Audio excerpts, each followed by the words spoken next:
Hello dear students, welcome back in my channel. मैं हूं SP Singh और आज आपके लिए एक और बेहतरीन प्रैक्टिस सेट लेकर आया हूं जो खास तौर से शिक्षण से ही तैयार किया गया है। जैसा कि आपने पहले वाले प्रैक्टिस सेट में देखा कि पेडागोजिकल क्वेश्चंस को बेस बनाने के लिए कह सकते हो कि पेडागोजिकल क्वेश्चंस की भूमिका बनाने के लिए उन क्वेश्चंस का मैंने प्रयोग किया। इस वाले प्रैक्टिस सेट का लेवल उस वाले प्रैक्टिस सेट से थोड़ा सा अप है। बहुत सारे बच्चों ने उस दिन बहुत कमेंट किए थे कि सर बहुत अच्छा लगा इस तरीके से सीखने में। तो मैं सीखने के उन सारे तरीकों को, उन सारे मेथड्स को अप्लाई कर रहा हूं जो वाकई में सीखने में यूज किए जाते हैं। तो पहला आपका सरल था, ये वाला लेवल उससे थोड़ा सा ऊंचा होगा। आप लोग वीडियो अंत तक देखें। 50 क्वेश्चंस का पोर्शन होगा ये। हम एक एक क्वेश्चन को डिस्कस करेंगे आपके साथ और ये तय करेंगे, ये भी देखेंगे कि इनमें कौन कौन से महत्वपूर्ण पॉइंट्स हैं जिनको फाइंड करके, जिनका पता लगा के पेडागोजिकल क्वेश्चंस को आसान तरीके से सॉल्व किया जा सकता है। प्रैक्टिस सेट सॉल्व करने से पहले एक पर्सनल बात आप सबसे कहनी है मुझे कि मेरे बहुत सारे लेक्चर्स मेरे चैनल पर पड़े हुए हैं। आप लोग प्लीज 2 दिन का समय निकालकर उन सारे लेक्चर्स को अवश्य देखिए और देखकर ये मुझे कमेंट करके बताइए कि उसमें क्या चीज आपको समझ में नहीं आ रही है। हमने बोला है आपको अप्रोक्स 35-36 लेक्चर पड़े हुए हैं हमारे, और मैं डेली के नए लेक्चर्स भी अपलोड करता जा रहा हूं आपके लिए ताकि आप बेहतर तरीके से सीख पाएं। लेकिन फिर भी मेरा पर्सनल आपसे जानना है कि मैं अपना फीडबैक लेना चाहता हूं कि वाकई में अगर आप लोग मुझे एक ठीक ठाक टीचर मानते हैं और मेरी बात मानते हैं तो इतनी सी बात जरूर मानिए कि पीछे वाले लेक्चर्स को एक बार जरूर देखिए। जिन बच्चों ने नहीं देख पाए वो तो जरूर देखें और उन सारे लेक्चर्स को देखने के बाद मुझे सपोर्ट करें, मुझे बताएं कि कहां पर आपको समझ नहीं आ रहा। अगर आपको समझने में कहीं कोई दिक्कत आ रही है, मैं ये बात सिर्फ इसलिए कह रहा हूं क्योंकि बहुत सारे स्टूडेंट्स मुझसे अभी कल परसों से ही वीडियो देख रहे हैं और वो मुझसे कहने लगे सर मुझे आपके लेक्चर की पीडीएफ चाहिए, पीडीएफ चाहिए। तो मैं ये जानना चाहता हूं कि जब मैं वीडियो पर पूरा लेक्चर क्लियर कर रहा हूं और ये भी कह रहा हूं कि अगर उसमें कोई प्रॉब्लम्स आ रही हैं तो आप मुझे कमेंट करिए, फिर भी ऐसा क्या है कि आप बार बार पीडीएफ के पीछे पड़े हुए हैं। मैं वीडियो आपको प्रोवाइड करवा रहा हूं, ये वीडियो परमानेंट हमारे यूट्यूब चैनल पर पड़े हुए हैं, इसलिए मैं समझ रहा हूं कि क्या वाकई में कुछ प्रॉब्लम्स आ रही हैं आपको। अगर आ रही हैं तो मैं समझने के बाद उनका कुछ दूसरा टेक्निक अपनाऊंगा और तब आपको वो सारी प्रॉब्लम्स को दूर करते हुए उनका सोल्यूशन करूंगा। ठीक है, आप शायद मेरी ये बात मानेंगे। 2 दिन में ये काम करके देख लीजिए आप। अगर 2 दिन में मुझे वो सारी प्रॉब्लम्स मिल जाएंगी तो मैं पहले उन सारे प्रॉब्लम्स को क्लियर करके तब नया आगे बढ़ूंगा। ठीक है, फिर मुझे समझने में आसानी होगी कि प्रॉब्लम वास्तविकता में है कहाँ, समझाने में, क्लासरूम में पढ़ाने में और थोड़ा सा यूट्यूब पर पढ़ाने में। कि हम लोग डायरेक्ट तो नहीं जुड़ पाते हैं कन्वर्सेशन में, वहां तो डायरेक्ट बात करके एकदम क्लियर हो जाता था। यहाँ मुझे लगता कि क्लास में जैसा आपने देखा मुझे पढ़ाते हुए कि कोई प्रॉब्लम्स नहीं रहती है क्लास छोड़ने से पहले, तो मैं चाहता हूं कि यहाँ पर भी किसी लेक्चर को पढ़ाने के बाद कोई प्रॉब्लम नहीं रहनी चाहिए, आपके मन में कोई भी प्रश्न नहीं रहना चाहिए। अगर आपके मन में कोई क्वेश्चन है तो आप जरूर पूछिए, मैं उसे एक्सप्लेन करूंगा। ठीक है, चलिए शुरुआत करते हैं आज का सेशन। प्रैक्टिस सेट 2 जो शिक्षण से रिलेटेड है और बहुत ही महत्वपूर्ण होगा। पहले तो शिक्षण की बात करेंगे तो शिक्षण सबसे ज्यादा सीटेट में पूछा जा रहा है, नहीं तो डीएसएसबी केवी में भी पूछा जा रहा है। किसी भी पेपर को उठाइए, रीट को उठाइए, एमपी टेट को उठाइए, यूपी टेट को उठाइए, सुपर टेट को, कोई भी पुराना पेपर दिखिए, वहां शिक्षण से संबंधित क्वेश्चन पूछे जा रहे हैं। ठीक है, लेकिन मैं कहूंगा कि ज्यादातर हेल्पफुल ये रहेगा आपको सीटेट के लिए। ठीक है, शुरू करें, अनुमति है? ओके, चलिए शुरू करते हैं आज का प्रैक्टिस सेट 50 क्वेश्चंस के साथ। Practice set 2। ठीक है, जल्दी से जल्दी सारे लोग लाइव आ जाइए। सभी लोग एक एक क्वेश्चन को मेरे साथ देखेंगे, समझेंगे और सोच समझ कर ही आंसर करिएगा, ठीक है।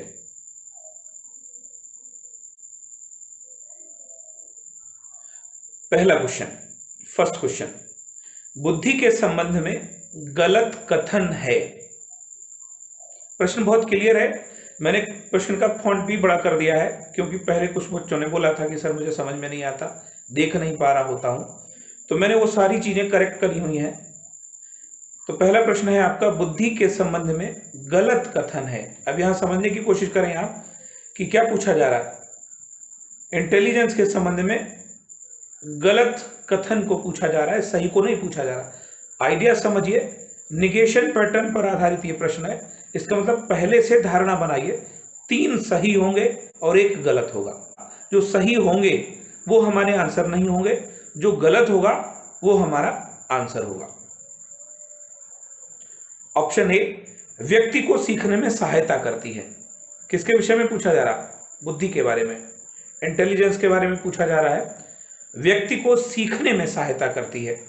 ऑप्शन बी, इसे अर्जित किया जा सकता है। इसे हम कहीं से अर्जित गेन कर सकते हैं। कहीं ऐसा हो सकता है कि हम इसे कहीं से ले सकते हैं, वातावरण से कहीं से ले सकते हैं। यह जन्मजात होती है। Option C. ऑप्शन डी, ज्ञान और बुद्धि भिन्न भिन्न है। सोचकर बताइए।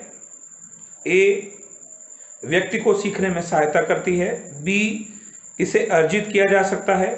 सी, यह जन्मजात होती है। डी, ज्ञान और बुद्धि भिन्न भिन्न है। Very good, option B is right. इसे अर्जित किया जा सकता है, ये गलत कथन है। गलत कथन है, राइट। बुद्धि को अर्जित नहीं किया जा सकता। बुद्धि के चैप्टर में हम ये चीज समझेंगे कि बुद्धि सच में जन्मजात होती है। यूं कह सकते हो वातावरण का कुछ प्रभाव इस पर पड़ता है, इसलिए बच्चे प्रतिभाशाली होते हैं, वो होते ही हैं, राइट। जो मंद बुद्धि होते हैं वो होते ही हैं। उनके सीखने में कुछ थोड़ा बहुत वातावरण से परिवर्तन किया जा सकता है, वरना ऐसा नहीं है कि हम किसी दुकान पर या किसी परिस्थिति में जाकर बुद्धि को अर्जित कर लें। क्लियर हुआ? चलिए बढ़ते हैं नेक्स्ट क्वेश्चन पर। क्वेश्चन नंबर 2, निम्नलिखित के अभाव में प्रेरणा की प्रक्रिया प्रारंभ नहीं हो सकती है। ऑप्शन ए, प्रणोद। ऑप्शन बी, प्रोत्साहन। ऑप्शन सी, आवश्यकता। ऑप्शन डी, दंड। क्लियर? क्वेश्चंस क्लियर हो रहे हैं या नहीं हो रहे हैं? राइटिंग आज क्लियर है? चलिए ठीक है, बताइए। निम्नलिखित के अभाव में, अभाव फिर पूछा गया। अब आप देखिए, फिर से वही बात पूछी जा रही है, अभाव में, कमी में। निम्नलिखित के अभाव में प्रेरणा की प्रक्रिया प्रारंभ नहीं हो सकती है। मोटिवेशन तो आपको हमने चैप्टर में बताया है, आप देखेंगे पिछला वीडियो मेरा अभिप्रेरणा से रिलेटेड पढ़ा हुआ है, उसमें मैंने बताया था अभिप्रेरणा के 4 स्रोत या घटक होते हैं, जिनमें पहले नंबर पर आवश्यकता होती है, नीड। दूसरे नंबर पर चालक होता है। तीसरे नंबर पर इंसेंटिव है, drive. Drive, incentive, need, drive, incentive and motive, ये 4 होते हैं। तो सबसे पहला क्या है? आवश्यकता है। पूछ रहा किसके अभाव में नहीं हो सकती है, तो प्रणोद आपका चालक है, प्रोत्साहन आपका इंसेंटिव है, दंड आपका पनिशमेंट है, नीड है। सी इज राइट आंसर। आवश्यकता के अभाव में प्रेरणा की प्रक्रिया आरंभ या प्रारंभ नहीं हो सकती है। फॉर एग्जाम्पल अगर बात की जाए, आप लोग तभी सीखेंगे जब आपकी आवश्यकता पूरी होगी। अगर आपको आवश्यकता पूरी करने में कहीं पर भी कठिनाई हो रही है तो आप सीखना बंद कर देंगे। आपको लगता है ये चीज कमी है, इस चीज की कमी है, तो आप वही चीज सीखने लगते हो। ठीक है, पॉइंट क्लियर है ये? चलिए बढ़ते हैं थर्ड क्वेश्चन पर। क्वेश्चन नंबर 3, किशोरावस्था की प्रमुख समस्या है। पैटर्न क्वेश्चन का देखेंगे, ये भी कहीं ना कहीं, वैसे तो ये पूछा गया विकास की अवस्थाओं को लेकर, लेकिन हमारे पाठ्यक्रम में जहां हम शिक्षण शास्त्र पढ़ते हैं वहां की एक अहम जटिल समस्या है किशोर बालकों का हमारे पाठ्यक्रम में, या फिर उनको पढ़ाना, उनको समझाना, उनका समायोजन। तो आप देखेंगे इसी बात से क्लियर हुआ, किशोरावस्था की प्रमुख समस्या है भावना व्यक्त करने की, उसको भावना व्यक्त करने में कठिनाई होती है, शिक्षा ग्रहण संबंधी उसे शिक्षा गेन करने में प्रॉब्लम हो रही है, अच्छे परिणाम, अच्छे परीक्षा परिणाम की उसको लगता है कि एग्जाम के परिणाम अच्छे नहीं आएंगे। डी ऑप्शन कह रहा है समायोजन संबंधी। मोस्टली अगर हम बात करेंगे, हो सकता है इनमें उसको कुछ प्रॉब्लम हो, लेकिन बेहतर कौन सा है आपका? डी है, समायोजन संबंधी। ये सबसे प्रमुख समस्या है। एक एक शब्द पर ध्यान दीजिए आप। चलिए बढ़ते हैं नेक्स्ट क्वेश्चन पर। क्वेश्चन नंबर 4, छात्रों का मूल्यांकन करने संबंधी उत्तम विधि है। देखेंगे आप, छात्रों का मूल्यांकन करने की बात चल रही है और पूछा जा रहा उत्तम विधि है। इसका मतलब हो सकता सामान्य विधियां हो सकती, लेकिन उन सब में उत्तम पूछी गई है। अब यह शब्दों का हेरफेर होता है, एक सामान्य, एक उत्तम, एक सर्वोत्तम। तो इसका मतलब इस स्थिति में कभी कभी ऐसा होता है सीटेट में कि चारों ऑप्शन सही होते हैं, लेकिन उन चारों में सबसे अच्छा कौन सा है, बेस्ट ऑप्शन कौन सा है, वो हमारा आंसर बनता है। तो यहां ए कह रहा है नियमितता, रेगुलरिटी, परीक्षा, परिश्रम एवं सहभागिता, ये पहला ऑप्शन है। बी ऑप्शन कह रहा वार्षिक परीक्षा में कुल प्राप्तांक। किसके विषय में पूछा जा रहा? मूल्यांकन के बारे में पूछा जा रहा है। छात्रों का मूल्यांकन करने संबंधी उत्तम विधि है। ए कह रहा नियमितता, परीक्षा, परिश्रम एवं सहभागिता। बी ऑप्शन कह रहा वार्षिक परीक्षा में कुल प्राप्तांक। सी ऑप्शन कह रहा विद्यालय में पाठ्य सहगामी प्रक्रिया में सहभागिता। डी ऑप्शन कह रहा नियमित एवं निष्ठावान छात्र के रूप में व्यवहार। मूल्यांकन की बात चलिए, आप खुद गैस करिएगा। वार्षिक परीक्षा में कुल प्राप्तांक, मूल्यांकन के विषय में बात करेंगे तो यह तय है कि सतत मूल्यांकन सबसे अच्छा मूल्यांकन माना जा रहा है, राइट। तो यहां पर वार्षिक परीक्षा की बात करोगे, कुल प्राप्तांक, इसका मतलब टोटल ऑब्टेन मार्क्स की बात चल रही है, ये कम इफेक्टिव होगा। विद्यालय में पाठ्य सहगामी प्रक्रिया में सहभागिता, ये भी मूल्यांकन में कम हिस्सेदारी रखती है, इसलिए ये भी नहीं होगी। नियमित एवं निष्ठावान छात्र के रूप में व्यवहार, कभी कभी ऐसा होता है कि एक बच्चा नियमित है, निष्ठावान भी है, लेकिन उसका व्यवहार मूल्यांकन की दृष्टि से अच्छा नहीं हो सकता, या हो सकता थोड़ा सा अच्छा हो, लेकिन फिर पूछा जा रहा उत्तम। तो इस हिसाब से ए सही होना चाहिए। एक बच्चे की नियमितता, पंक्चुअलिटी चाहिए उसकी एग्जाम्स के बिहाफ पर, तो एग्जाम वाला पॉइंट उसमें शामिल है। परिश्रम और पार्टिसिपेशन, ये चारों पॉइंट्स क्लियर हो जाते हैं, इसलिए ए इज राइट ऑप्शन। क्लियर हुआ?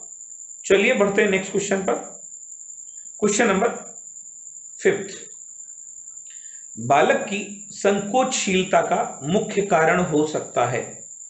संकोचशीलता आप जानते होंगे, हेजिटेशन, संकोचशीलता का मुख्य कारण पूछा जा रहा है। अंतर्मुखी प्रवृत्ति, आत्महीनता, अप्रत्याशित डर, उपरोक्त सभी। डिले नहीं करेंगे, डी को सही करेंगे। क्लियर हुआ ये? चलिए बढ़ते हैं नेक्स्ट क्वेश्चन पर। क्वेश्चन नंबर 6, मॉन्टेसरी शिक्षा प्रणाली में विद्यालय को कहा जाता है।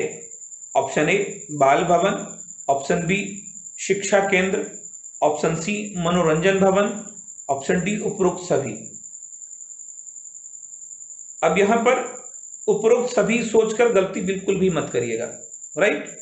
बाल भवन, शिक्षा केंद्र, मनोरंजन भवन, तीन में से क्या कहा जाता है, ये चुनना पड़ेगा आपको, नहीं तो आप बोलेंगे उपरोक्त सभी। ये तो आपको पहले क्रॉस करिए आप इसको। मॉन्टेसरी के बारे में पूछा गया तो आपको पता है, बच्चों की डॉक्टर थी, इटली की रहने वाली थी।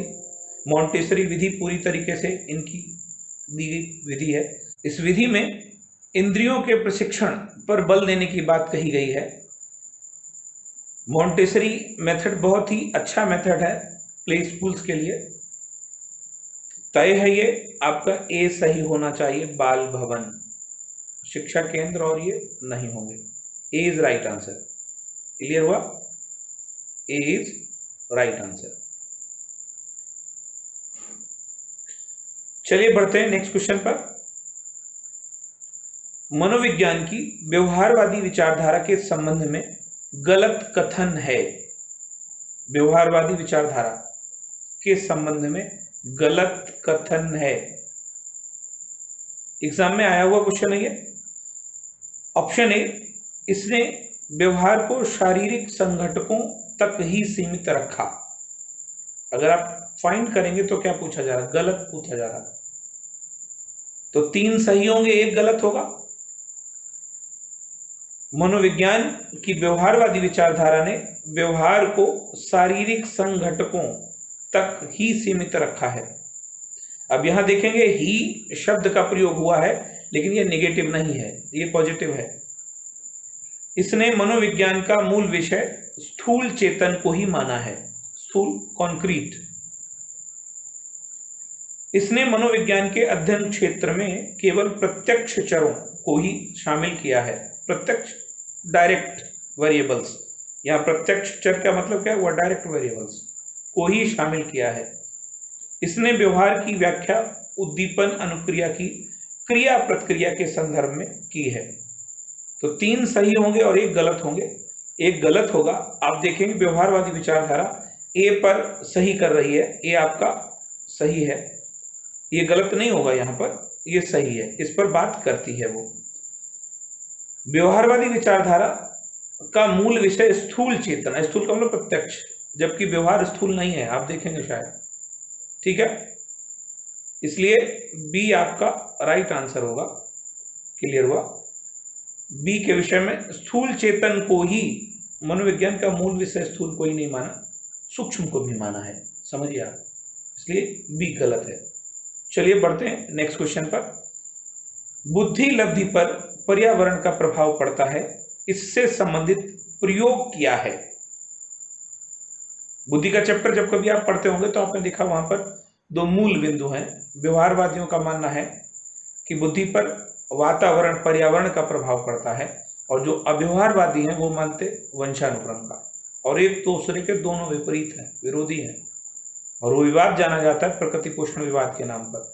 ठीक है, तो यहां समझते हैं बुद्धि लब्धि की बात चल रही, किसकी चल रही? बुद्धि लब्धि पर पर्यावरण का प्रभाव पड़ता है, इससे संबंधित प्रयोग किया है। ऑप्शन ए फ्रीमैन ने, ऑप्शन बी कैंडोल ने, ऑप्शन सी टर्मन ने, ऑप्शन डी हरलॉक ने। अब टर्मन को देखते हो, टर्मन का काम है बुद्धि लब्धि पर, यहां हम इसको फाइंड कर सकते हैं, लेकिन टर्मन ने केवल आईक्यू निकालने का फॉर्मूला और उसको इंप्रूव किया है, वहां तक काम किया है इन्होंने। हरलॉक का अगर बात करेंगे, बुद्धि से रिलेटेड कोई स्टेटमेंट नहीं मिला है, रेयर हरलॉक का। कैंडोल का नाम भी आपने सुना हुआ नहीं है, बट फ्रीमैन आपका है, इसका मतलब राइट आंसर आपका ए है। फ्रीमैन ने बुद्धि लब्धि पर पर्यावरण का प्रभाव पड़ता है, इस संबंध में रिसर्च की है। ठीक है, याद रखेंगे आप। चलिए बढ़ते हैं नेक्स्ट क्वेश्चन पर। क्वेश्चन नंबर 9, प्रोजेक्ट प्रणाली की दार्शनिक पृष्ठभूमि तैयार की। इंपॉर्टेंट क्वेश्चंस है, हो सकता है कुछ क्वेश्चंस आपको पिछले मॉडल पेपर या एक्सरसाइज से जाने पहचाने से आपको मिलेंगे। वो क्वेश्चन इसीलिए शामिल किए गए क्योंकि वो क्वेश्चन आपके एग्जाम के लिए महत्वपूर्ण है, उनकी प्राथमिकता रखी गई है, इसलिए वो शामिल हो सकते हैं। तो कोई बात नहीं, परेशान होने की बात नहीं है, आप उनके क्वेश्चन को दोबारा भी, उन प्रश्नों को दोबारा भी समझ लीजिएगा। प्रोजेक्ट प्रणाली की दार्शनिक पृष्ठभूमि तैयार की गई है। यथार्थवाद, आदर्शवाद, प्रकृतिवाद, प्रयोजनवाद। समय नहीं लेंगे, डी इज राइट। ठीक है, बढ़ते हैं नेक्स्ट क्वेश्चन पर। क्वेश्चन नंबर 10, अवधारणाओं का विकास मुख्य रूप से डैश का हिस्सा है। अवधारणाएं, कॉन्सेप्ट, अंडरस्टैंडिंग कह सकते हो आप यहां पर। शारीरिक विकास, सामाजिक विकास, बौद्धिक विकास, संवेगात्मक विकास। इसको भी विदाउट डिले करेंगे, सी इज राइट आंसर, बौद्धिक विकास। अवधारणाओं का विकास मुख्य रूप से बौद्धिक विकास का हिस्सा है, ये सही होगा। ठीक है, बढ़ते हैं नेक्स्ट क्वेश्चन पर। क्वेश्चन नंबर 11, ज्ञानात्मक उद्देश्य का तीसरा पद है। वेरी वेरी इंपॉर्टेंट क्वेश्चन, आप जितनी बार इसको इंपॉर्टेंट सोच सकते हो उतनी बार इसको लगाइए। ज्ञानात्मक विकास का तीसरा पद पूछ रहा है आपसे। अब आप देखेंगे और आपको याद होगा शिक्षण के उद्देश्य को लेकर ब्लूम की टेक्सोनॉमी जिसमें 3 उद्देश्य ज्ञानात्मक, भावात्मक और क्रियात्मक है। तो अभी यहाँ पर ज्ञानात्मक उद्देश्य से पूछ रहा है, तो ज्ञानात्मक उद्देश्य के 6 पद हैं, अगर आप समझ पाएंगे 6 पद हैं। पहला आपका ज्ञान है, बोध है, प्रयोग है, राइट, विश्लेषण, संश्लेषण, मूल्यांकन। तो यहां पर तीसरा पूछा गया, इसका मतलब प्रयोग है। क्लियर हुआ? पहला कौन सा है आपका? ज्ञान है, पहला आपका ज्ञान है। फिर कौन सा है? दूसरा बोध है, ब्लूम की टैक्सोनॉमी में से पढ़ेंगे। और तीसरा कौन सा है आपका? प्रयोग है। तो यहां तीसरा ही पूछा गया, इसका मतलब तीसरा सही है, आप पहला सही है, ए सही है, प्रयोग। ठीक है, बढ़ते हैं नेक्स्ट क्वेश्चन पर। क्वेश्चन नंबर 12, लिखना पढ़ने से पूर्व सीखना चाहिए, यह कथन है। ऑप्शन ए फ्रॉबेल का, ऑप्शन बी पार्कहर्स्ट का, ऑप्शन सी मॉन्टेसरी का, ऑप्शन डी किलपैट्रिक का। आंसर करें आप। किस विद्वान ने, किस एजुकेशनिस्ट ने कहा है कि पढ़ने से पहले लिखना सीखना चाहिए? लिखने को पहले सीखना है पढ़ने से। जब भाषा कौशल की बात करेंगे तो उसमें मोस्टली आपने सुबोपली पढ़ा होता, सुनना, बोलना, पढ़ना, लिखना। लेकिन यहाँ पर पढ़ने से पहले क्या आ रहा? लिखना आ रहा। Montessori is right answer. ठीक है, मॉन्टेसरी ने कहा है कि बच्चे को पढ़ने से पहले लिखना सिखाना चाहिए। वो लिखेगा, कर्मेंद्रियों की शिक्षा पर बल देती है ये पद्धति। जब वो लिखेगा तो लिखते लिखते पढ़ना स्वयं सीख जाएगा। ये है कॉन्सेप्ट यहाँ पर। चलिए बढ़ते हैं नेक्स्ट क्वेश्चन पर। क्वेश्चन नंबर 13, क्रैथवाहल, ब्लूम एवं मेसिया ने व्यवहार के किस अनुक्षेत्र में अपनी टेक्सोनॉमी प्रस्तुत की है? टेक्सोनॉमी का सामान्य अर्थ है क्रम निर्धारण, कह सकते हो आप इसे। तो ठीक है, यहाँ ब्लूम का आपने सुना होगा, ब्लूम की टेक्सोनॉमी, ब्लूम की टेक्सोनॉमी। लेकिन ब्लूम के साथ 2 नाम और आए, एक क्रैथवाहल और मेसिया। अब जब तीनों की टेक्सोनॉमी के विषय में जानेंगे, व्यवहार के किस अनुक्षेत्र, किस क्षेत्र पर अपनी प्रस्तुत की, इसका मतलब पहला आपका ज्ञानात्मक आ रहा, दूसरा भावात्मक आ रहा, तीसरा मनोगत्यात्मक आ रहा, क्रियात्मक। इसे टिक करेंगे आप, ये आपका होगा बी, भावात्मक क्षेत्र से। ठीक है, चलिए बढ़ते हैं नेक्स्ट क्वेश्चन पर। क्वेश्चन नंबर 14, शिक्षण के सूत्र सर्वप्रथम दिए। अक्सर आप पढ़ते होंगे शिक्षण के सूत्र, ज्ञात से अज्ञात, मूर्त से अमूर्त, इनकी चर्चा होती रहती है। लेकिन यहां पूछा जा रहा, शिक्षण के सूत्र सर्वप्रथम किसने दिए हैं? ड्यूवी द्वारा दिए गए हैं, फ्रॉवेल के द्वारा दिए गए हैं, किलपैट्रिक के द्वारा दिए गए, स्पेंसर के द्वारा दिए गए। आप नोट करें, Spencer is right answer, D is right answer. चलिए बढ़ते हैं नेक्स्ट क्वेश्चन पर। क्वेश्चन नंबर 15, बाल केंद्रित शिक्षा का अभिप्राय है। बहुत बहुत important question, very very important question. बाल केंद्रित शिक्षा का अभिप्राय मीन्स पूछ रहे हैं। ऑप्शन ए पाठ के कठिन बिंदुओं का पाठ से अलग कर देना, ऑप्शन बी ज्ञान को लघु पदों में बांटकर प्रस्तुत करना जिसे बालक सरलता से सीख सके, ऑप्शन सी शिक्षक को बालक के स्तर तक आना होता है, ऑप्शन डी अध्ययन करते हुए कि बालक कैसे पढ़ेगा तथा सीखेगा की परिस्थितियां उत्पन्न करना। सोचकर आंसर करें आप। Okay, very good, D is right answer. अध्ययन करते हुए कि बालक कैसे पढ़ेगा तथा सीखेगा। 2 चीजें आई यहां पर देखेंगे, तो पढ़ने की भी बात आई और सीखने की भी बात आई। इसकी परिस्थितियां उत्पन्न करेगा, राइट। बाल केंद्रित में शिक्षक की भूमिका क्या है? सुविधा प्रदाता। इसका मतलब वो सीखने सिखाने की परिस्थितियां तैयार करेगा। चलिए बढ़ते नेक्स्ट क्वेश्चन पर। क्वेश्चन नंबर 16, बालक शिक्षा का सबसे प्रथम पाठ प्राप्त करता है विदाउट डिले। ऑप्शन ए समाज से, ऑप्शन बी विद्यालय से, ऑप्शन सी परिवार से, ऑप्शन डी जन संचार साधनों से। सी इज राइट आंसर, परिवार से प्राप्त करता है। चलिए बढ़ते नेक्स्ट क्वेश्चन पर। क्वेश्चन नंबर 17, प्राथमिक अध्यापक के लिए क्राफ्ट की शिक्षा आवश्यक है। अब प्राइमरी टीचर के लिए पूछा जा रहा है और पूछा जा रहा है क्राफ्ट एजुकेशन की आवश्यकता है, क्यों? ऑप्शन ए, अतिरिक्त आय का साधन है ये। ऑप्शन बी, सहायक सामग्री तैयार करने में सहायक है। ऑप्शन सी, अध्यापकों के मनोरंजन के लिए आवश्यक है। ऑप्शन डी, अध्यापकों को व्यस्त रखा जा सकता है। पॉजिटिव लेंगे यहां पर, तो पॉजिटिव कौन सा होगा? अतिरिक्त आय का साधन गलत। अध्यापकों के मनोरंजन की बात नहीं, क्योंकि चाइल्ड सेंटर एजुकेशन की बात चल रही है, बच्चे के हित की बात चल रही है। अध्यापकों को व्यस्त रखा जा सकता है, इससे भी कोई मतलब नहीं। Is right answer. सहायक सामग्री तैयार करने में सहायक होगा, राइट। टीचिंग एड्स को तैयार करने में किसकी आवश्यकता होती? क्राफ्ट एजुकेशन की आवश्यकता होती, इसलिए ये हेल्पफुल होगा। चलिए बढ़ते हैं नेक्स्ट क्वेश्चन पर। क्वेश्चन नंबर 18, बुनियादी शिक्षा का प्रमुख उद्देश्य है। बेसिक एजुकेशन की बात चल रही है, बुनियादी शिक्षा किसकी देन है? गांधी जी की। तो बुनियादी शिक्षा का प्रमुख उद्देश्य है आत्मनिर्भर बनाना, तत्व ज्ञान प्राप्त करना। तत्व ज्ञान का मतलब समझ पा रहे हो आप? किसी पदार्थ की नॉलेज दे देना, किसी सब्जेक्ट मैटर की नॉलेज दे देना। सी कह रहा बुनियादी बातों का ज्ञान करना। डी कह रहा छात्रों को साक्षर बनाना।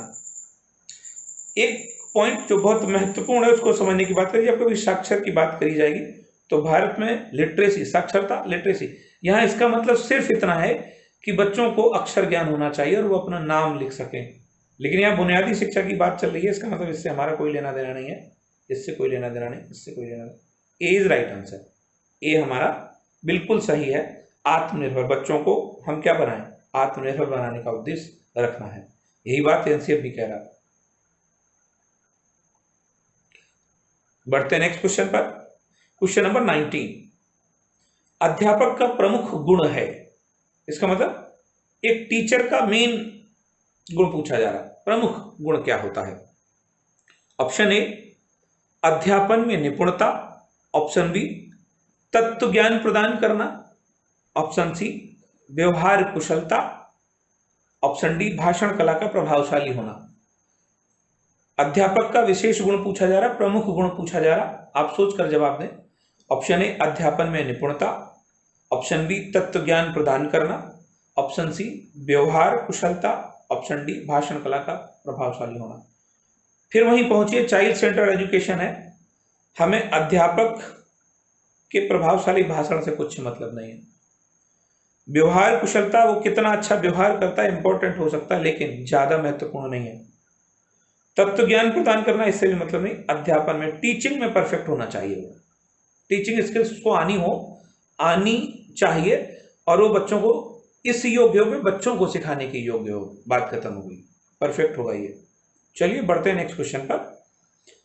शिक्षक के किस गुण को छात्र सबसे अधिक पसंद करते हैं?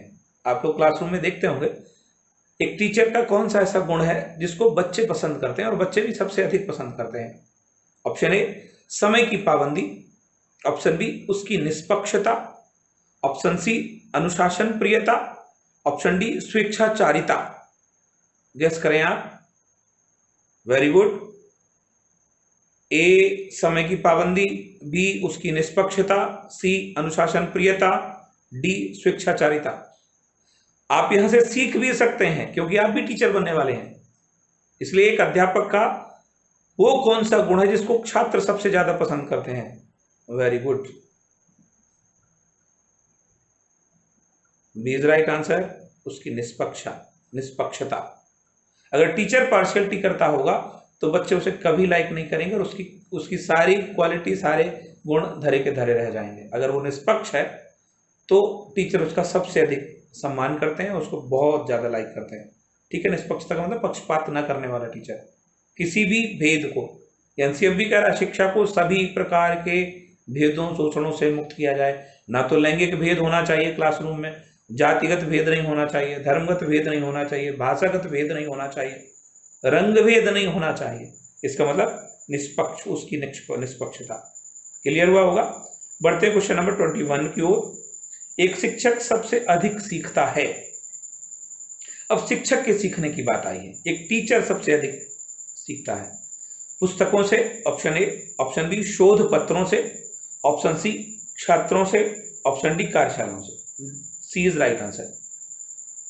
बढ़ते हैं नेक्स्ट क्वेश्चन की ओर। Question number 22। कक्षा शिक्षण के दौरान अध्यापक छात्रों से प्रश्न पूछता है। आपने ये चीज देखी होगी, एक टीचर क्लासरूम में बच्चों से प्रश्न पूछता है अपने शिक्षण करने के दौरान। तो चार ऑप्शंस यहाँ पर हैं। ऑप्शन ए, छात्रों का ध्यान केंद्रित करने के लिए प्रश्न पूछा जाता है। ऑप्शन बी, बच्चों में अभिव्यक्ति क्षमता का विकास करने के लिए प्रश्न पूछा जाता है। ऑप्शन सी, छात्रों को नए अनुभव प्रदान करने के लिए। ऑप्शन डी, विषय वस्तु की गंभीरता बताने के लिए। सोचकर जवाब करिए आप। क्लासरूम टीचिंग की बात चल रही है। एक अध्यापक का प्रश्न पूछना किस चीज की ओर इंडिकेशन कर रहा है? छात्रों का ध्यान केंद्रित करने के लिए प्रश्न पूछा जाता है। आप सोचकर बताइए कि एक टीचर कक्ष में बच्चों का ध्यान आकर्षित करने के लिए प्रश्न पूछता है। ऑप्शन बी कह रहा है बच्चों में अभिव्यक्ति क्षमता का विकास करने के लिए, कि बच्चे अपने मन की बात कह सकें, इसलिए प्रश्न पूछता है। ऑप्शन सी कह रहा छात्रों को नए अनुभव प्रदान करने के लिए, नए एक्सपीरियंसेस। डी कह रहा बी इज राइट आंसर, बच्चों में अभिव्यक्ति की क्षमता। आप समझिए, एक क्लासरूम में जब टीचर सवाल करता है तो बच्चे बहुत उत्सुक होते हैं अपने आंसर्स को बताने के लिए, राइट? हाँ, ये बात सही है कि सारे बच्चे सवाल का जवाब करने के लिए एक्साइटेड नहीं होते हैं, लेकिन जो होते हैं उनको देखकर दूसरे भी प्रोत्साहित होते हैं। ठीक है, तो इसलिए प्रश्न पूछा जाता है ताकि बच्चों की अभिव्यक्ति की क्षमता है, स्वयं बोलने की जो क्षमता है, उसका विकास हो सके। आंसर क्लियर हुआ होगा। चलिए बढ़ते हैं नेक्स्ट क्वेश्चन की ओर। Question number 23। गांधी जी ने जिन 3 H की शिक्षा पर बल दिया है वे हैं। गांधी जी की एजुकेशन के बारे में अगर चर्चा करी जाए तो गांधी जी ने 3 H की बात की है अपने एजुकेशन सिस्टम में, और जो कि बेसिक शिक्षा से जुड़ा हुआ है, वर्धा बेसिक बुनियादी। तो उसमें पहला H स्टैंड करता है हृदय के लिए, मस्तिष्क के लिए, हाथ के लिए, या फिर उपरोक्त सभी के लिए। तो गांधी जी की एजुकेशन हस्तकार्यों से संबंधित है, खासतौर से आत्मनिर्भरता पर बल देती है। तो डी इज राइट आंसर। उनका H, गांधी जी का H हर्ट के लिए भी है, हेड के लिए भी है और हैंड के लिए भी है, तीनों के लिए है। चलिए बढ़ते हैं नेक्स्ट क्वेश्चन पर। Question number 24। छात्रों में तर्क शक्ति के विकास में उपयोगी है। ऑप्शन ए अभिनय, ऑप्शन बी खेलकूद, ऑप्शन सी वाद विवाद, ऑप्शन डी निबंध लेखन।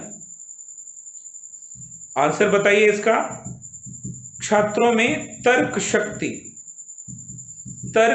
की बात चल रही है। तर्क शक्ति के विकास में उपयोगी है। ए अभिनय, बी खेलकूद, सी वाद विवाद, डी निबंध लेखन। Okay, C is right answer, वाद विवाद डिस्कशन। इससे क्या होगा? तर्क शक्ति का विकास होगा। चलिए बढ़ते हैं नेक्स्ट क्वेश्चन की ओर। Question number 25।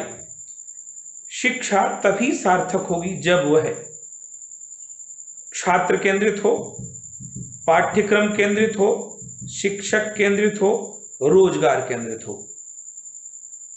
I hope clear हुआ होगा। शिक्षा तभी सार्थक होगी जब छात्र केंद्रित होगी।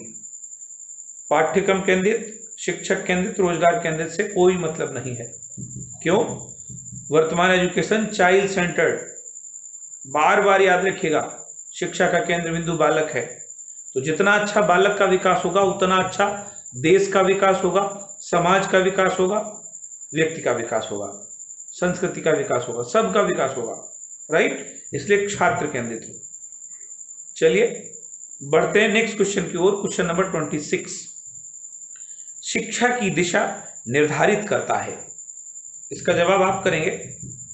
ऑप्शन ए छात्र, ऑप्शन बी पाठ्यक्रम, ऑप्शन सी अभिभावक, ऑप्शन डी शिक्षक। शिक्षा की दिशा निर्धारित कौन करता है?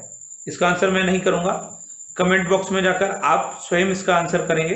ठीक है, चलिए बढ़ते हैं नेक्स्ट क्वेश्चन की ओर। क्वेश्चन नंबर 27, निम्नलिखित में से कौन सी विधि विज्ञान शिक्षण के लिए कम उपयोगी है? किसकी बात चल रही है? साइंस टीचिंग की बात चल रही है। विज्ञान शिक्षण के लिए कम उपयोगी है, इसका मतलब हो सकता उपयोगी हो, लेकिन सबसे कम उपयोगी कौन सी विधि है? ऑप्शन ए समस्या पद्धति, ऑप्शन बी आगमन पद्धति, ऑप्शन सी प्रयोगशाला, ऑप्शन डी प्रश्नोत्तर। टिक करिए, प्रश्नोत्तर। साइंस में प्रश्न और उत्तर ओरल होता है, पूछने से कोई मतलब नहीं होगा, क्योंकि विज्ञान मोस्टली प्रयोगशाला पर टिकी हुई होती है। ठीक है। आगमन नियम होते हैं, निगमन आगमन, इसका मतलब समस्या। आगमन पद्धति को भी अपनाएंगे, समस्या को भी, प्रयोगशाला को भी, लेकिन प्रश्नोत्तर विधि यहां पर कम उपयोगी मानी जाती है। क्वेश्चन नंबर 26 का मैं पोल सेट कर रहा हूं। पोल समझ पा रहे हो आप? ऑप्शंस के साथ आपका क्वेश्चन, आप अपने ऑप्शंस को उस पोल में जाकर ऑप्शन आंसर करेंगे, राइट? इससे मुझे पता चलेगा कि कितने बच्चों के आंसर सही हैं। ठीक है। लेक्चर में साथ ही पोल सेट करूंगा मैं, जिसमें आपको अपने आंसर करने हैं ABCD के आधार पर। क्वेश्चन नंबर 26, आप ये बात याद रखना। ठीक है। चलिए, ये क्लियर हुआ होगा 27। बढ़ते हैं नेक्स्ट क्वेश्चन की ओर। क्वेश्चन नंबर 28, आगमन विधि मार्ग है, किस मार्ग पर आगमन विधि चलती है? ऑप्शन ए अनुकरण का, ऑप्शन बी शोध का, ऑप्शन सी खोज का, ऑप्शन डी तीव्रता का। आंसर करिए आप। आगमन विधि मार्ग है। आगमन को जिन बच्चों को पता होगा वो जानते होंगे आगमन कैसे होती है। नियम से उदाहरण या फिर उदाहरण से नियम? नियम से उदाहरण निगमन होती है, आगमन होती है उदाहरण से नियम। तो इसका मतलब सी इज राइट, खोज का मार्ग अपनाती है, राइट? यहां पर हम क्या करते हैं, बच्चों को कोई उदाहरण पहले बताते हैं, जिससे वो स्वयं खोजने के लिए सक्रिय हो जाता है। चलिए बढ़ते नेक्स्ट क्वेश्चन पर। निगमन विधि मार्ग है, अब की बार निगमन पूछा जा रहा है। खोज का ऑप्शन ए, ऑप्शन बी अनुकरण का, ऑप्शन सी तीव्रता का, ऑप्शन डी शोध का। तो आप तय करिए, खोज तो है नहीं, क्योंकि खोज किसका? खोज तो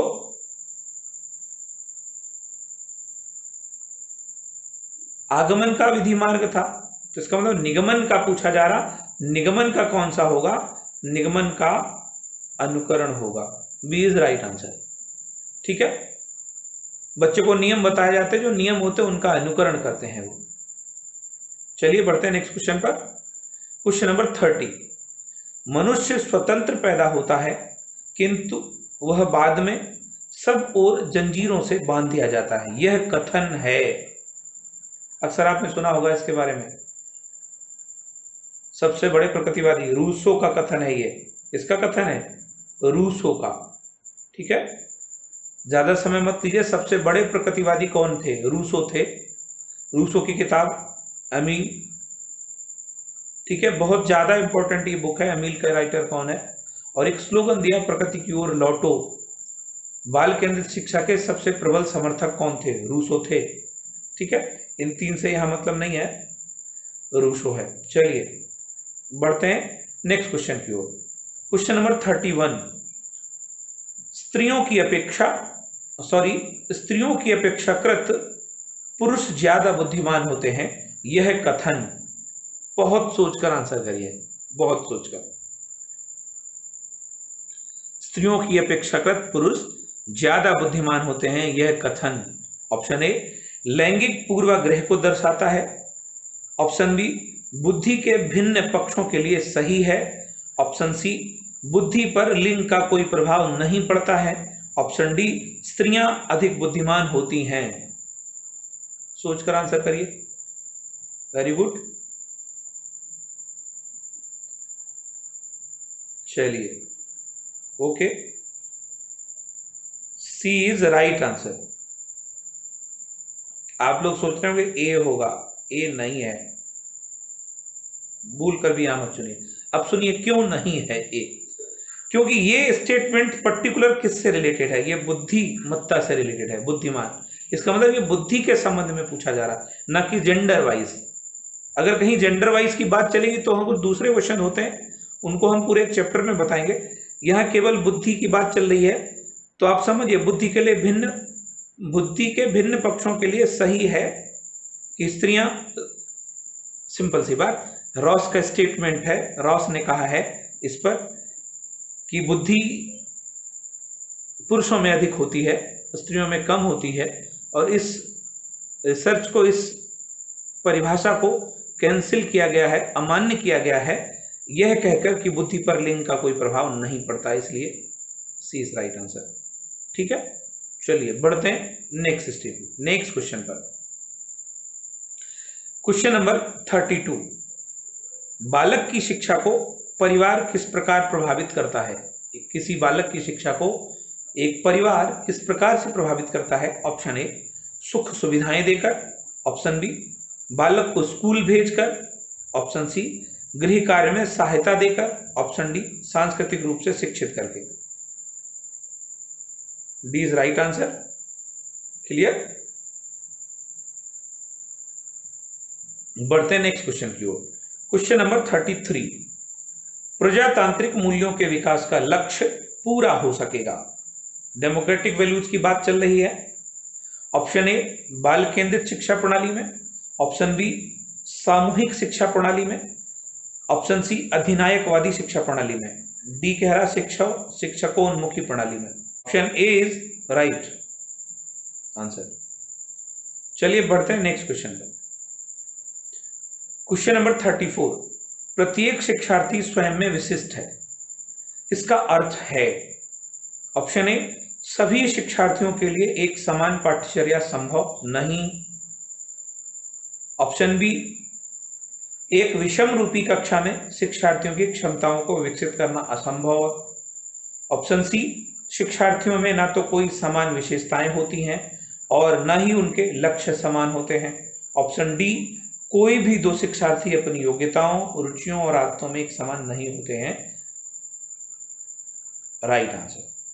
प्रत्येक शिक्षार्थी स्वयं में विशिष्ट है, इसका अर्थ यही है कि कोई भी दो शिक्षार्थी अपनी योग्यता, रुचि, आदत में एक समान नहीं होते हैं, चाहे क्यों ना वो एक ही माता पिता की संतान हो, जुड़वा ही क्यों ना हो। चलिए बढ़ते हैं नेक्स्ट क्वेश्चन पर।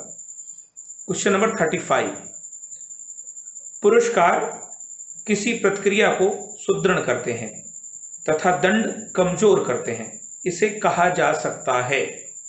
दो चीजें समझेंगे आप। एक तो कहा जा रहा है किसी प्रतिक्रिया को सुदृढ़ करने के लिए किसकी आवश्यकता है? पुरस्कार की। और दंड क्या करता? किसी प्रक्रिया को कम कर देता है। इसे क्या कहते हैं? ऑप्शन ए, तत्परता का नियम, ऑप्शन बी, प्रभाव का नियम, ऑप्शन सी, अभ्यास का नियम, ऑप्शन डी, बारंबारता का नियम। बी इज राइट आंसर, प्रभाव का नियम। ठीक है, प्रभाव सकारात्मक होगा तो व्यक्ति उसे बार बार करेगा, नकारात्मक होगा तो उसे करना छोड़ देगा। ठीक है, इसलिए प्रभाव का नियम। दंड की वजह से बच्चा गलत व्यवहार को करना छोड़ देता है और पुरस्कार की वजह से अच्छे व्यवहार को करना शुरू कर देता है। चलिए बढ़ते हैं नेक्स्ट क्वेश्चन पर। क्वेश्चन नंबर 36, प्रतिभाशाली बालकों की पहचान की जा सकती है? ऑप्शन ए, बुद्धि परीक्षण के द्वारा, ऑप्शन बी, उपलब्धि परीक्षण के द्वारा, ऑप्शन सी, अभिरुचि परीक्षण के द्वारा, ऑप्शन डी, उपरोक्त सभी के द्वारा। D is right answer. सबके द्वारा हम प्रतिभाशाली बालक की पहचान कर सकते हैं। चलिए बढ़ते हैं नेक्स्ट क्वेश्चन की ओर। क्वेश्चन नंबर 37, बाल मनोविज्ञान का अध्ययन किया जाता है? Very very important question. बाल मनोविज्ञान का अध्ययन किया जाता है बालक के जन्म से लेकर प्रौढ़ावस्था तक। ऑप्शन बी, बालक के जन्म से लेकर बाल्यावस्था तक, ऑप्शन सी, बालक के जन्म पूर्व गर्भावस्था से लेकर किशोरावस्था तक, ऑप्शन डी, बालक के जन्म से लेकर वृद्धावस्था तक। सी इज राइट आंसर। बाल मनोविज्ञान का अध्ययन या बाल मनोविज्ञान के अंतर्गत, अध्ययन के अंतर्गत जन्म पूर्व गर्भावस्था से लेकर कौन सी अवस्था शामिल है? किशोर अवस्था तक। आप याद रखेंगे इस सवाल को। ठीक है, चलिए नेक्स्ट क्वेश्चन, क्वेश्चन नंबर 38। कक्षा कक्ष में विचार संप्रेषण होना चाहिए। कम्युनिकेशन के बारे में बात चल रही है, विचार संप्रेषण होना चाहिए, कैसा होना चाहिए क्लासरूम में? ऑप्शन ए अनुशासित, ऑप्शन बी शिक्षक द्वारा नियंत्रित, ऑप्शन सी प्रजातांत्रिक, ऑप्शन डी प्रजातांत्रिक एवं अनुशासित। D is right answer. C भी सही है लेकिन सी से बेहतर हो गया डी, प्रजातांत्रिक भी है और अनुशासित, क्योंकि टीचर को भी इस बात का ख्याल रखना है कि वो कहां पर कन्वर्सेशन कर, कहां पर कम्युनिकेशन, कहां पर संप्रेषण कर रहा, क्लासरूम में कर रहा। ठीक है, इसलिए उसकी भी कुछ मर्यादाएं हैं। तो क्लियर है प्रजातांत्रिक एवं अनुशासित। चलिए बढ़ते हैं नेक्स्ट क्वेश्चन की ओर। Question number 39। विचार संचार को प्रभावी एवं उपयोगी बनाने के लिए आवश्यकता है। ऑप्शन ए सरल भाषा की, ऑप्शन बी क्लिष्ट भाषा की, ऑप्शन सी समुचित भाषा की, ऑप्शन डी विदेशी भाषा की। आंसर करिए आप। विचार संचार को प्रभावी और उपयोगी बनाने के लिए किसकी आवश्यकता होती है? सरल भाषा की, यानी जिसमें हम बातचीत करते हैं। एक बात रखना याद, प्रभाव की बात चल रही, प्रभावी, तो इसका मतलब सी राइट होगा, समुचित भाषा की।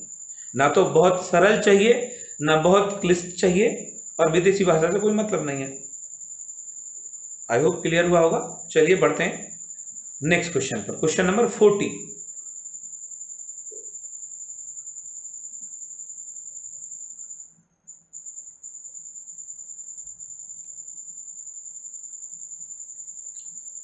चलिए बढ़ते हैं नेक्स्ट क्वेश्चन पर, क्वेश्चन नंबर 40। जिज्ञासा। ऑप्शन ए ज्ञान द्वारा बढ़ती है, ऑप्शन बी उत्पन्न की जाती है, ऑप्शन सी जन्मजात होती है, ऑप्शन डी उपरोक्त में से कोई नहीं। गैस करिए आप। Very good. जिज्ञासा, क्यूरियोसिटी की बात चल रही है, ये उत्पन्न की जाती है। ठीक है, बी इज राइट आंसर। चलिए बढ़ते हैं नेक्स्ट क्वेश्चन की ओर। Question number 41।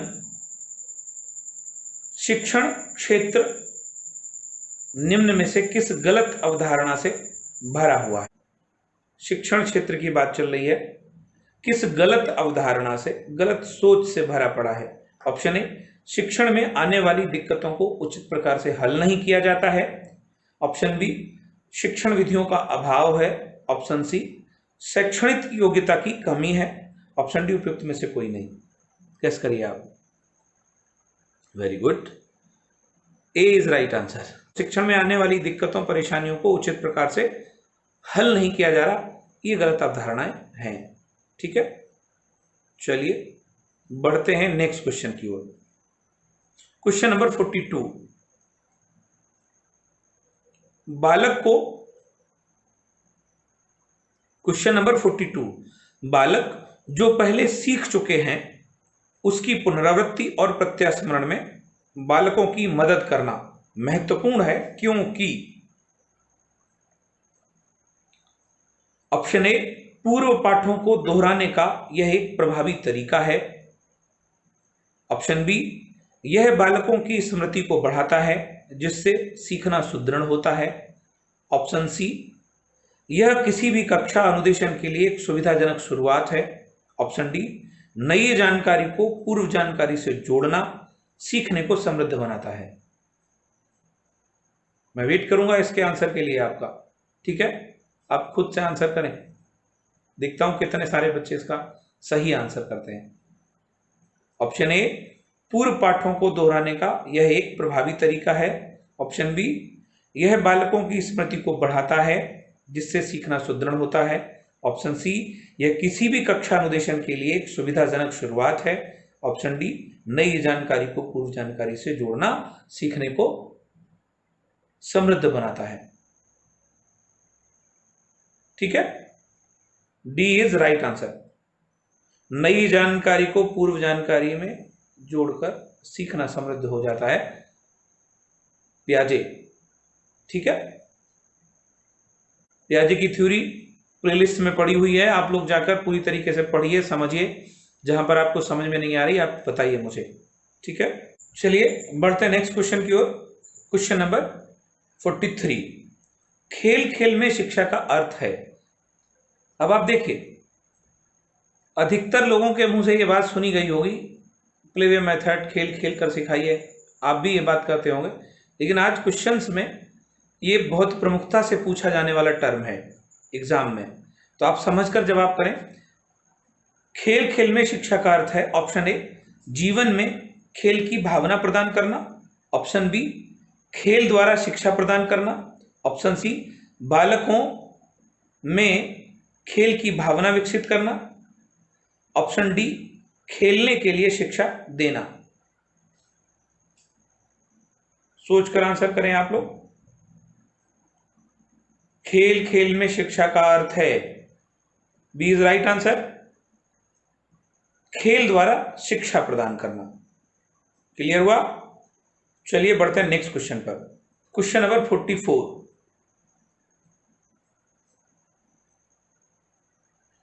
शिक्षण की इस विधि में बालकों की व्यक्तिगत भिन्नता का ध्यान नहीं रखा जाता। बहुत बहुत इंपॉर्टेंट।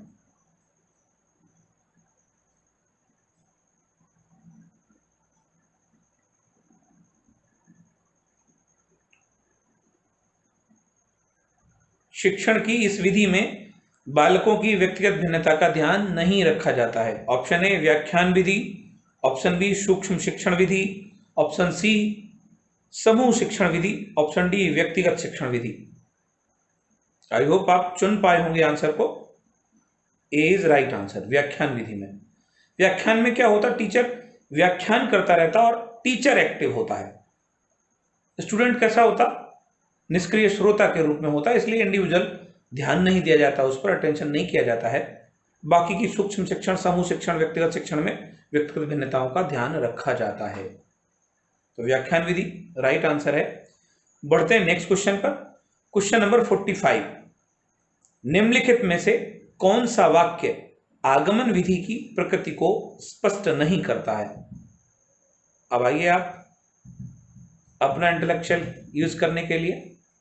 निम्नलिखित में से कौन सा वाक्य आगमन विधि, किसकी बात चल रही है, इंडक्टिव मेथड की, आगमन विधि की प्रकृति को स्पष्ट नहीं करता है? 3 करते होंगे, 1 नहीं करता होगा। ऑप्शन ए यह विधि खोज के लिए प्रोत्साहित करती है, खोज के लिए प्रोत्साहित करती है। अभी इससे जुड़े हुए पीछे 2 क्वेश्चन हम पढ़ चुके हैं। कौन सा मार्ग अपनाती है आगमन? आगमन खोज का मार्ग अपनाती है, इसका मतलब ये तो है। ऑप्शन बी कह रहा है यह विधि स्थूल से सूक्ष्म की ओर बढ़ती है, स्थूल से सूक्ष्म की ओर। ऑप्शन सी यह एक मनोवैज्ञानिक विधि है। ऑप्शन डी यह विधि सूक्ष्म से स्थूल की ओर बढ़ती है। आई होप आप कर पाए होंगे। Very good, D is right answer. आगमन विधि स्थूल से सूक्ष्म की ओर बढ़ती है, निगमन विधि सूक्ष्म से स्थूल की ओर बढ़ती है। ठीक है, चलिए बढ़ते हैं नेक्स्ट क्वेश्चन पर। क्वेश्चन नंबर 46, प्रतिलिपि व्यवहार कहते हैं। प्रतिलिपि का शब्द आपने प्रयोग किया होगा, कार्बन कॉपी कहिए आप। ठीक है, प्रतिलिपि व्यवहार। अब ये शब्द व्यवहार के साथ लगा, वो कौन सा व्यवहार? जो प्रतिलिपि व्यवहार कहलाता है, यानी एज इट इज, जैसा कहा गया वैसा करना। ऑप्शन ए जब 2 या 2 से अधिक व्यक्ति समान परिस्थितियों में समान ढंग का व्यवहार करते हैं, ऑप्शन ए। ऑप्शन बी जब एक व्यक्ति का व्यवहार किसी दूसरे व्यक्ति द्वारा निर्देशित होता है, ऑप्शन सी जब व्यक्ति का व्यवहार किसी अन्य व्यक्ति के द्वारा निर्देशित नहीं होता है, ऑप्शन डी उपरोक्त में से कोई नहीं। प्रतिलिपि पूछा जा रहा है, बी इज राइट आंसर। एक व्यक्ति का व्यवहार किसी दूसरे व्यक्ति द्वारा निर्देशित होता है, यह आपका प्रतिलिपि व्यवहार होता है। ठीक है, चलिए बढ़ते हैं नेक्स्ट क्वेश्चन पर। क्वेश्चन नंबर 47 क्वेश्चन कह रहा है कि पाठ्यक्रम विकास का आयाम है। क्या एस्पेक्ट है पाठ्यक्रम करिकुलम का, करिकुलम डेवलपमेंट का? तो ऑप्शन ए पाठ्य पुस्तक है, ऑप्शन बी अनुभव है, ऑप्शन सी अनुदेशन है, ऑप्शन डी उपयुक्त सभी। D is right answer. पाठ्यक्रम का विकास 3 आयामों से जुड़ा हुआ है, पाठ्य पुस्तक से जुड़ा हुआ है, अनुभव से भी जुड़ा हुआ है और अनुदेशन से भी जुड़ा हुआ है, राइट। इसलिए D is right answer. Question number 48, एक अध्यापक के लिए अत्यंत ही उपयोगी है, अत्यंत ही उपयोगी है। ऑप्शन ए, साथी अध्यापकों के साथ बातचीत करना। ऑप्शन बी, छात्रों के साथ विचार विमर्श करना। ऑप्शन सी, प्रधानाध्यापक से नियम पूछना। ऑप्शन डी, एक निश्चित समय पर स्नैक्स लेना। चुन पा रहे होंगे आप। बी इज राइट आंसर, छात्रों के साथ विमर्श करना। यहां स्नैक्स का कोई मतलब नहीं है, आप निश्चित समय पे लीजिए, अनिश्चित समय। स्नैक्स माने जलपान, चाहे निश्चित समय पे ले लीजिए चाहे अनिश्चित समय पे ले लीजिए। चाइल्ड सेंटर एजुकेशन में बार बार यही बात कही जा रही कि बच्चों को महत्वपूर्ण स्थान देना है, ठीक है। चलिए बढ़ते हैं नेक्स्ट क्वेश्चन पर। क्वेश्चन नंबर 49, अध्यापकों की सजगता एवं जवाबदेही की भावना छात्रों को बनाती है। Very very important question, once again. Option A, परिश्रमी बनाती है। ऑप्शन बी, उद्दंड बनाती है। ऑप्शन सी, अध्ययनरत बनाती है। ऑप्शन डी, प्रेरित बनाती है। तो बी को तो हम कट कर दें, बी तो होगा नहीं, उद्दंड बनाती है।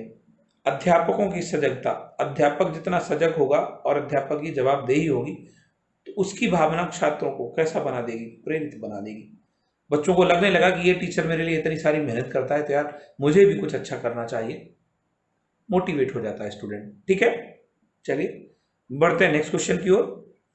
शिक्षण की निगमन विधि का गुण नहीं है। यहां कौन सी विधि पूछी गई, निगमन पूछी गई। निगमन विधि का गुण नहीं है। ऑप्शन ए, यह एक गणितीय विधि है। यह एक मनोवैज्ञानिक विधि है। यह विधि रटने पर अधिक बल देती है। छोटी कक्षाओं के लिए कम उपयोगी मानी जाती है। कौन सा है? लास्ट क्वेश्चन है, आंसर करिए। Very good, B is right. यह एक मनोवैज्ञानिक विधि है, यह गलत है। आगमन विधि को मनोवैज्ञानिक विधि मानते हैं और निगमन विधि को गणितीय विधि मानते हैं। बाकी 3 विशेषताएं इसकी, 3 गुण हैं, बी वाला नहीं है। ये मनोवैज्ञानिक इसलिए नहीं मानी गई क्योंकि रटने पर अधिक बल देती है गणित के नियम। इसका मतलब रटने की बात आएगी तो रटना मनोवैज्ञानिक नहीं माना गया, सेल्फ बिहेव की बात होती है, अपने व्यवहार की बात होती है, इसलिए मनोवैज्ञानिक विधि इसको नहीं मानते। 3 हो गए। ओके फ्रेंड्स, तो ये थे आज के 50 क्वेश्चंस। आई होप आपने अपना स्कोर मैच किया होगा। आप अपने स्कोर को कमेंट बॉक्स में, चैट के कमेंट बॉक्स में नहीं, लेक्चर के कमेंट बॉक्स में जाकर आप कमेंट करेंगे, ठीक है, यूट्यूब लेक्चर पर जाकर, ठीक है। देखता हूँ कितना अच्छा आप स्कोर करते हैं, कहाँ पे कितनी कमियां रह रही हैं, उसके अकॉर्डिंग ही मेरी अगली प्लानिंग होगी। और मैंने जो पोल आपको दिया है उस पर जाकर आप जरूर अपना आंसर करें, जरूर जरूर, ठीक है। इतनी सी बात आप मेरी मानिए कि पोल पर जाकर आंसर जरूर करिए और उसका भी कमेंट करेंगे आप। मैं ये जानना चाहता हूँ कि कितना इंटरेस्ट लेकर आप सीख रहे हैं, क्योंकि आपको ये चीज़ पता होनी चाहिए, वीडियो लेक्चर करने में वाकई में बहुत मेहनत लगती है, ठीक है। क्लासरूम में तो जब आप जाते हो तो मार्कर घिसना होता है, यहाँ तो कैमरे को फेस करना पड़ता है, इसलिए ये तय है, ठीक है। उम्मीद है आपको ये मॉडल पेपर भी, प्रैक्टिस पेपर भी बहुत पसंद आया होगा, क्वेश्चंस अच्छे लगे होंगे आपको, ठीक है। Thank you. घर पर रहिए, पढ़ते रहिए, अपना ख्याल रखिए, चैनल को लाइक सब्सक्राइब जरूर करिएगा और पिछले वीडियोस को जरूर देखिएगा। मेरी बातों का थोड़ा सम्मान करिए, ठीक है। मिलते हैं। एक और ख़ास बात मुझे कहनी कि बहुत सारे बच्चे लाइव चैट पे ये बात कहते हैं कि सर क्लास कितने बजे आती है, डेली आती है। मैं बार बार कह चुका हूँ रेगुलर क्लासेस आ रही है, रेगुलर, ठीक है। क्योंकि हम जिस दिन ऑनलाइन क्लास स्टार्ट किया था, मैंने जिस दिन दोबारा से, उसी दिन मैंने स्लोगन दिया था, लॉकडाउन रहते हुए अनलॉक करें अपनी स्टडी को। तो ठीक है, क्लास डेली आएगी, रेगुलर आएगी। हाँ ये ज़रूर है, मैंने टाइम निर्धारित किया है 2:30 बजे दोपहर में, लेकिन नेटवर्क इश्यूज की वजह से क्लास कभी कभी लेट हो रही है। तो आप नोटिफिकेशन जरूर लगाइए, सब्सक्राइब करने के बाद बेल आइकन को दबाइए और नोटिफिकेशन से आपको पता चल जाएगा कि लेक्चर कब आने वाला है, ठीक है। Thank you very much. मिलते हैं नेक्स्ट वीडियो में, ख्याल रखिएगा। Bye bye.